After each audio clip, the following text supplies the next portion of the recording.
এখন বর্ষার দিন, আকাশে রোদ আর কালো মেঘের লুকোচুরি, নদীর হাওয়ায় বৃষ্টির গন্ধ, কখন যে ঝরে পড়বে কেউ জানে না। এইদিকে সকাল সকাল আমার ভাসুরের মিস্ত্রি চলে এসেছে কাঠের কাজ করার জন্য। আমার ভাসুর বানাচ্ছে ওনার মেয়ের জন্য খাট, একটা ড্রেসিং টেবিল আর একটা শোকেস। তো এদিকে মিস্ত্রিতে তো সারাদিন যে শব্দ করে, মেশিনের শব্দ, কান মনে হয় যে বন্ধ হয়ে আসছে।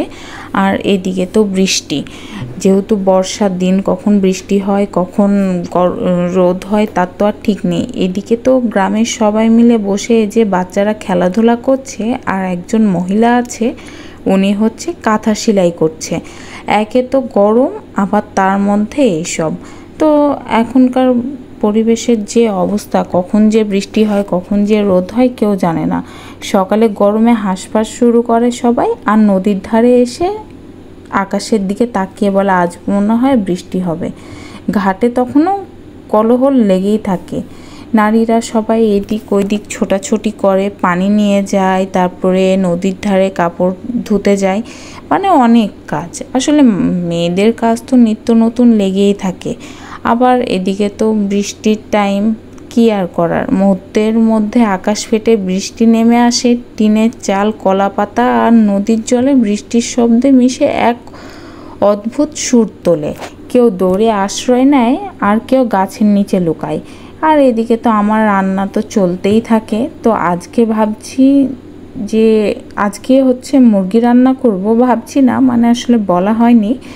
তো এখানে হচ্ছে আমি মুরগি প্রথমে পেঁয়াজটা খুব ভালো মতো ভেজে নিয়েছিলাম, আর মুরগির গোস্ত সম্পূর্ণটাই মেখে রেখে দিয়েছিলাম।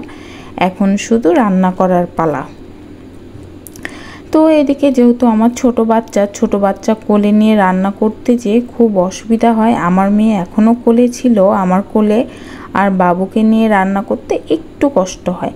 তেমন কষ্ট না, শুধু এক হাতে ফোন আর হচ্ছে এক হাতে হাতের কাজ, রান্না বান্নার কাজ। আসলে মেয়েদের তো আর ছুটি নেই, হাজার যাই করি না কেন, হাজার ঝড়ঝাপটা হোক, রান্না করতেই হবে আর খেতেই হবে। এইদিকে আমি ঢাকনাটা খুব ভালো মতো ধুয়ে নিচ্ছিলাম, যেহেতু একটু গোস্তটা ঢেকে দিব। আর এইদিকে প্রায় আমার ভাত হয়ে এসেছে। আর এদিকে আমার বাসাটা এত ভালো লাগে আমার, আমি আসলে বলে বোঝাতে পারবো না। আমার বাসাটা অনেক পুরনো, এটা হচ্ছে আমার দাদা শ্বশুরের আমলের বাড়ি, কিন্তু তারপরেও দেখেছেন কি সুন্দর স্বচ্ছ। আর এই যে আমার ঘুটঘুটি মেয়ে এদিকে ওইদিক খালি দৌড়ে বেড়ায়। আর ওনার তো এখন ঘুম এসেছে, এখন প্রায় দুপুর 12:30 বা 1টা।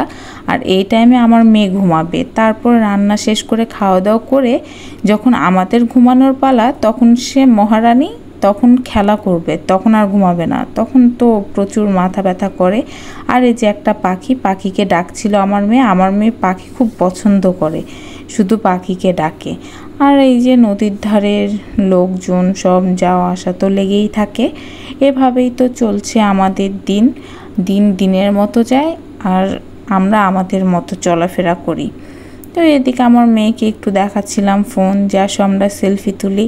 তো আমার মেয়েটা আবার ফোন দেখলে খুব খুশি হয়, সে মানে ভাবে যে ওনার বাবার সাথে কথা বলছি। কারণ আমরা শুধু ভিডিও কলে কথা বলা হয় তো বাবার সাথে, বাবা যেহেতু দোকানে থাকে সেহেতু একটু কথা বলা হয়। আর এই তো, আর এদিকে দুপুর গড়িয়ে চলে আসলো, এখন খাওয়া দাওয়ার পালা, সবাই এখন বাসায় যাবে। তো আমারও কাজ প্রায় শেষ, এখন শুধু গোসলের পালা। তো আমার মেয়েটারও সর্দি লেগেছে, একটু কষ্ট হচ্ছে মেয়েটার জন্য, যেহেতু মেয়েটার ঠান্ডা লেগেছে।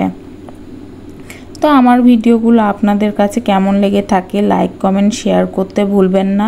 ফেসবুক থেকে দেখলে পেজটা ফলো দিয়ে পাশে থাকবেন, আর ইউটিউব থেকে দেখলে আমার চ্যানেলটা সাবস্ক্রাইব করে দিবেন। আর আমার নিত্য নতুন ভিডিওগুলো দেখার জন্য সবাই পাশে থাকবেন। ফিরে আসবো আরও একটা নতুন ভিডিও নিয়ে। সেই পর্যন্ত সবাই সুস্থ থাকবেন, ভালো থাকবেন।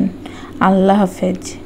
আর এই যে আপনারা আরেকটু দেখে নেন আমার বাড়ির পেছন সাইডটা, নদীর ধারেই যেহেতু বাসা, একটু দেখে নেন।